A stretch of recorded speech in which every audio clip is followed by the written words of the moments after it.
नमस्कार दोस्तों, स्वागत है आपका हमारे अपने पसंदीदा चैनल घोस्ट चिल्स।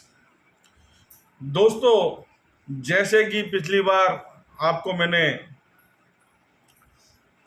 किन्नर भूत की कहानी का पहला भाग सुनाया था, फर्स्ट पार्ट।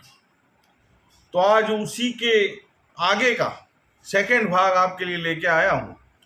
तो हो सकता है दोस्तों, मेरे को ऐसा लगा कि आपको पिछला थोड़ा सा पसंद आया हो तो आगे का भी वो आपको ये होगा कि आगे हुआ क्या। तो अब दोस्तों, देर ना करते हुए और चालू करते हैं अपना सेकंड पार्ट, किन्नर भूत की कहानी। तो दोस्तों, पिछले भाग में आपने देखा था कि सुमेर जो है एक पेड़ के नीचे बैठ गया था लास्ट में, और वहां पेड़ के नीचे बैठ गया था। तब लोकेश और इंद्रजीत ने देखा था कि सुमेर की आंखें लाल हैं, सुमेर एक अलग रूप में है और जोर जोर से ताली बजा रहा है, हंस रहा है और बहुत ज्यादा मतलब क्रोधित लग रहा है। आंख एकदम लाल है, खूनी आंख हो रही है, ऐसा आप लोगों ने देखा था। तो उसके आगे दोस्तों हम अब चलते हैं कि दोस्तों, इंद्रजीत और लोकेश जब ये देखते हैं कि सुमेर की हालत बहुत खराब है और सुमेर को जो है किन्नर भूत, जो किन्नर का जो भूत है उसने अपने कब्जे में ले रखा है, उस आत्मा उसके अंदर आ गई है। तो दोस्त सोचते हैं कि यार क्या करें। तो उसमें से लोकेश जो है धीरे से सुमेर की तरफ बढ़ता है, एक सांत्वना देने के लिए और एक उसको शांत करने के लिए आगे बढ़ता है। पर अचानक से सुमेर लोकेश के ऊपर आक्रमण कर देता है, उसके मुंह पर नाखूनों से खरोंच देता है और जोर जोर से मारने लगता है, हंसने लगता है, भयानक आवाज निकालने लगता है। उसका मुंह खून खच्चर हो जाता है। तो ये देख के जो है इंद्रजीत दौड़ के आता है और लोग उसको, जो सुमेर को धक्का देता है, वो इंद्रजीत को, लोकेश को वापिस इंद्रजीत खींच लेता है। अब दोनों वो फिर वापिस वहां पर सुमेर बैठ जाता है पेड़ के नीचे। दोनों दोस्त बहुत परेशान हो जाते हैं, सोचते हैं इस समय ही दोस्ती का एक सही मायना होता है कि दोस्त को अकेले ना छोड़ें। ये सोच के दोनों बात करते हैं अब क्या करें यार।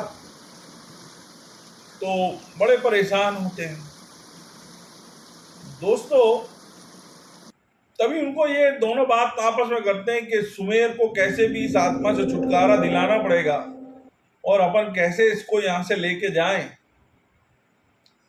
बड़े परेशान हैं। तो अचानक से इंद्रजीत देखता है कि सुमेर जो है पेड़ के नीचे सो गया।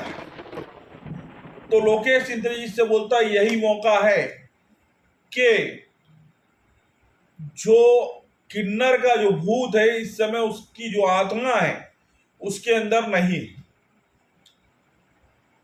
तो ये मौका है कि वो शांत है। इस समय कैसे भी करके हम लोग इस जंगल से इसको लेके कहीं बाहर, यहां जंगल से बाहर लेके चले जाएं और फिर किसी तांत्रिक को इसको दिखाएंगे।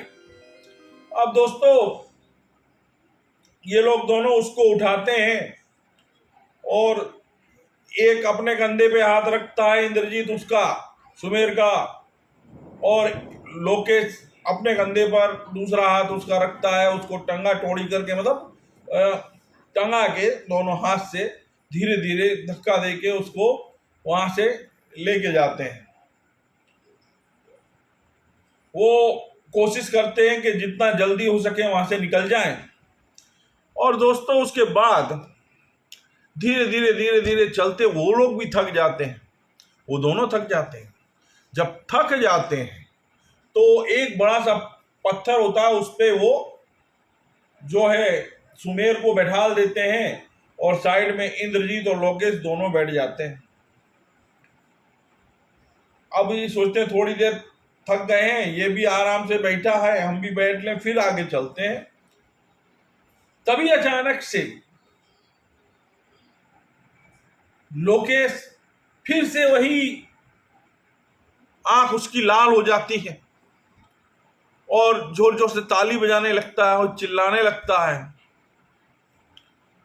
तो ये लोग घबरा जाते हैं, ये बोलते हैं यार ये तो फिर से, और इन दोनों के ऊपर आक्रमण कर देता है, इन दोनों को मारने लगता है, घूंसे लात और जहां जो आता है वो मारने लगता है। ये घबरा के भागते हैं दोनों, उसके पीछे पीछे सुमेर भागता है, लोकेश इंद्रजीत दोनों भागे चले जा रहे हैं। अंधकार है, जंगल है, वीरान है, वो समय इतना भयानक है, जानवरों की तरह तरह जानवरों की आवाजें आ रही हैं।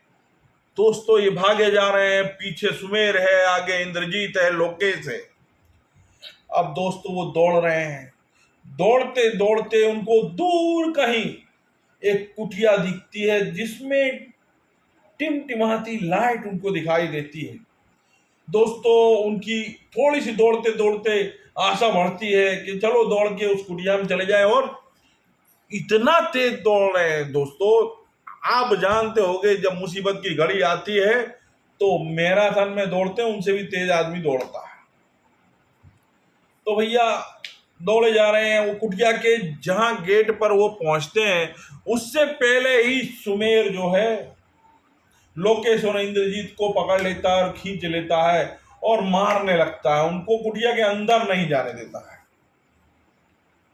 भाई इतना मारता है, वो लोग चिल्ला रहे हैं, जोर जोर से चिल्ला रहे हैं, और ये आंख लाल करके तुमको खत्म कर दूंगा, तुमको जीने नहीं दूंगा, और घूसा लात ये वो भयानक रूप है, और ताली बजा बजा के दे धनादन दे धनादन। अब ये सारी जो चिल्लाहट हो रही है, जो वो उसको मार रहा है, वो चिल्ला रहे हैं, ये आवाज कहीं ना कहीं कुटिया के अंदर जाती है। वहां एक महाराज जी होते हैं, साधु संत होते हैं, वो सुनते हैं यार ये बाहर आवाज काय की आ रही है यार। तो वो जो है अंदर से बाहर देखने के लिए कुटिया का दरवाजा खोलते हैं तो देखते हैं कि सुमेर इंद्रजीत और लोकेश की पिटाई कर रहा है। अब जब ये देखते हैं वो सारा मामला समझ जाते हैं, वो अपने आप समझ जाते हैं, वो खुद महात्मा है, सिद्धि किए हुए, तो समझ जाते हैं। वो दौड़ के अंदर वापिस कुटिया में दौड़ के जाते हैं, और दौड़ के जाने के बाद वहां अंदर जाके जल लेते हैं हाथ में, और आके दरवाजे पे और सुमेर के ऊपर छांटते हैं। उसका असर जो है सुमेर के ऊपर होता है और सुमेर थोड़ा शांत हो जाता है उस समय के लिए, और वो कुटिया के अंदर को तीनों को ले लेते हैं। लेने के बाद महाराज जी से वो सारी बात कहते हैं कि ऐसे ऐसे किन्नर के साथ हुआ था, जो स्टोरी आपको पहले जो पार्ट में मैंने बताई थी। अगर ना देखा हो दोस्तों तो पहला पार्ट जरूर देखना, तो दूसरे पार्ट में और मजा आएगा। तो जो स्टोरी बताई थी वही स्टोरी वो महाराज जी को बताते हैं। तो महाराज जी कहते हैं कि अभी देखो जो भी है शांत है, सुबह होते होते तुम एक काम करना, पीछे ये जो पहाड़ी दिख रही है, इसके पीछे कुटिया के पीछे जो पहाड़ी दिख रही है, इसके पीछे एक गांव है, उस गांव में आप सुबह चले जाना और यहाँ जंगल से निकल के उधर निकल जाना, फिर आगे आप देख लेना।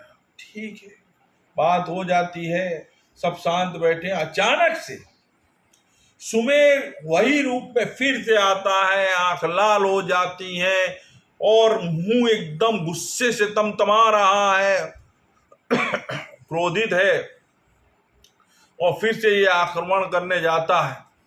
महाराज जी समझ जाते हैं भैया इस बार पाला किसी ऐसी वैसी आत्मा से नहीं पड़ा, ये जो है बहुत ही ताकतवर कोई आत्मा है। महाराज जी तुरंत उसके सुमेर के बाल पकड़ लेते हैं, बाल पकड़ के, और जो उनने सिद्धियां की होंगी, जो की होती हैं, उसके ध्यान में रखते हुए वो मंत्र बोलना चालू करते हैं। इधर सुमेर चिल्लाने लगता है जोर जोर से कि महाराज जी मुझे छोड़ दो, छोड़ दो, और मैं कुछ नहीं करूँगा, और इनको माफ कर दो, इनको कुछ नहीं कहूँगा। ऐसे चिल्लाने लगता है बहुत जोर जोर से। चीखे इतनी जोर जोर से चीखता है कि आजू बाजू अगर कोई हो तो डर जाए। जंगल था, कौन होगा वहां। तो दोस्तों, महाराज जी तो समझ गए होते हैं कि ये ताकतवर है, इसलिए महाराज जी उसको वहां तक लेके आते हैं मंत्र पढ़ के कि एक बार को उसको घुटने टेकने पड़ते हैं और घुटनों के बल नीचे बैठना पड़ता है। नीचे बैठ जाते हैं, सुमेर बैठ जाता है। सुमेर के अंदर जो है आत्मा किन्नर की, वो बैठ जाती है, कहने का मतलब। तो नीचे सुमेर बैठ जाता है और महाराज जी कहते हैं, तो वो आत्मा कहती है महाराज जी से कि महाराज जी मुझे छोड़ दो, मैं इन लोगों को कुछ नहीं कहूँ। तो महाराज जी कहते हैं तुम वचन दो, आज के बाद इस लड़के के शरीर से निकल जाओगे और कभी किसी को परेशान नहीं करोगे, यहां से तुम चले जाओगे। काफी आत्मा कष्ट में होती है मंत्र के कारण, तो वो वचन दे देती है, वचन दे देती है आत्मा किन्नर की। तो उसके बाद महाराज जी कहते हैं कि अब तू जा यहाँ से, और वो आत्मा वहां से चली जाती है। और चली जाने के बाद तब महाराज जी इन लोगों को कहते हैं कि बेटा बच गए, आज तुम यहाँ टाइम से आ गए, और ये आत्मा बहुत शक्तिशाली थी, तो अच्छा है कि अब ध्यान रखना आगे की बात, आगे कभी भी किसी से फालतू का पंगा मत लेना, क्योंकि वो आत्मा आपके पीछे तभी पड़ी थी जो कि आपने किसी को परेशान किया था। स्टोरी में है ना कि भाई वो किन्नर जो मांगने आया था उसको इन लोगों ने चांटा मार दिया था, परेशान, उसी का तो ये मतलब वो रिवेंज ले रही थी ना आत्मा, क्योंकि उसी के कारण ये आत्मा मर गई फिर बाद में, मतलब मार दी गई इन लोगों के हाथ में। तो उसने ठान लिया था कि इन लोगों को मारूंगी। तो भैया इससे यही होता है कि कभी किसी के विषय में गलत या गलत नहीं करना चाहिए। जो भी है, अगर ना देना चाहो तो ना दो, पर अपशब्द भाषा का उपयोग ना करें। ये ये सिखाती है स्टोरी, क्योंकि एक छोटी सी गलती के कारण वो कितने परेशान हो गए, कहाँ कहाँ घूमते रहे। उसके बाद वो महाराज जी को दंडवत करते, प्रणाम करके, पैर छू के, और अपने शहर, अपने घर की तो वो निकल गए। और वो जिंदगी में कभी वो समय नहीं भूल पाएंगे जो उनने वो जंगल में बिताया था, जो एडवेंचर करने के शौकीन थे और गए थे, पर उनका एडवेंचर इस तरह का हो गया। तो दोस्तों, आपको कहानी कैसी लगी ये कमेंट में ज़रूर लिखिएगा, और चैनल को यार सब्सक्राइब कर लो ज़्यादा से ज़्यादा लोग, और जितना हो सके शेयर करो, और लाइक करना मत भूलना दोस्तों। और बेल आइकन दबाओगे तो स्टोरी आपको ऑटोमेटिक आपको मिलेगी, आप देख पाएंगे, है ना। तो भैया, भारत माता की जय, जय बालाजी।